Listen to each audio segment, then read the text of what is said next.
Teman Ana dulu pernah berzina dan sang lawan jenisnya hamil. Karena keluarga akhwat meminta pertanggungjawaban, maka dimintalah sang ikhwan untuk menikahinya. Keduanya telah bertaubat dan mereka bingung apakah pernikahan mereka sah secara syar'i, karena mereka bertanya pada beberapa ustadz, hubungan mereka sudah halal.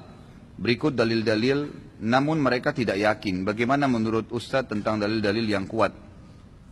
Saya pernah tanyakan sendiri ini ke beberapa masyaikh di Saudi, dan saya sampai dibacakan kitab oleh beliau, oleh syekh-syekh kita di Madinah sekarang yang masih mengajar. Ada salah satunya Syekh Al-Musharraf, yang saya termasuk sering bersahabat sama beliau, konsultasi kadang-kadang. Dan beliau baru saja ini, baru beberapa waktu ini punya halaqah di Masjid Nabawi, karena memang beliau dianggap punya kapasitas gitu. Lalu saya tanya, bagaimana syekh hukumnya? Karena di Indonesia ini dijadikan sebagai senjata. Kalau ada seseorang suka, laki-laki suka perempuan, lalu kemudian tidak disetujui oleh orang tuanya, maka mereka hamil dulu.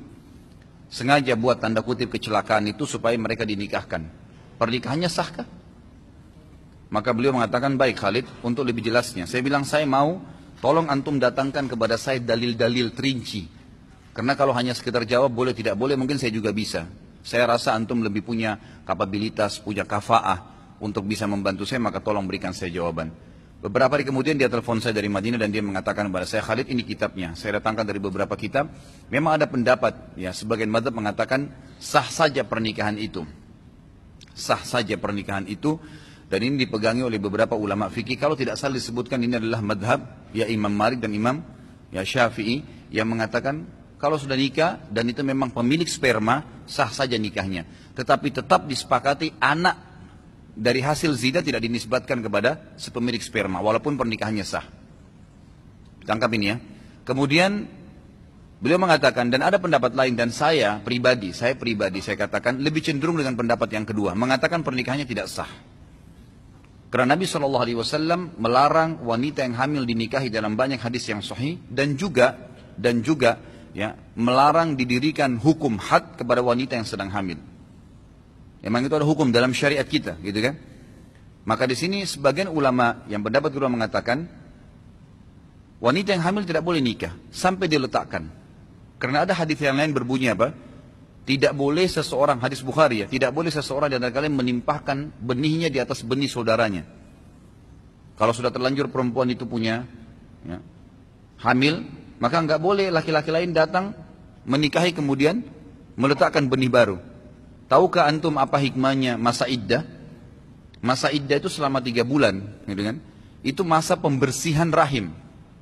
Dikhawatirkan mantan suami tadi masih punya sperma yang tertinggal, dan dalam masa 3 kali masa iddah itu, 3 kali masa haid, itu baru dianggap perempuan itu suci. Berarti tidak ada benih yang akan membuat dia hamil.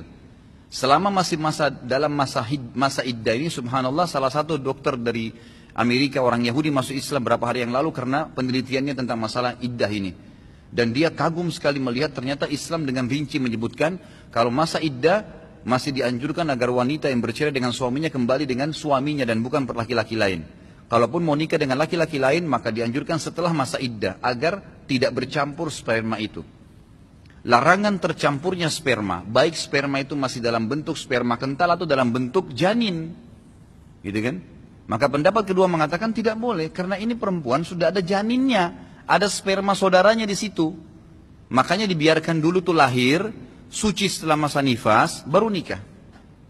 Maka saran pendapat keduanya adalah nikah kembali, taubat nikah kembali. Anda boleh pilih salah satunya yang mana Anda merasa lebih tenang, tapi saya bilang kalau saya pribadi lebih cenderung dengan pendapat yang kedua.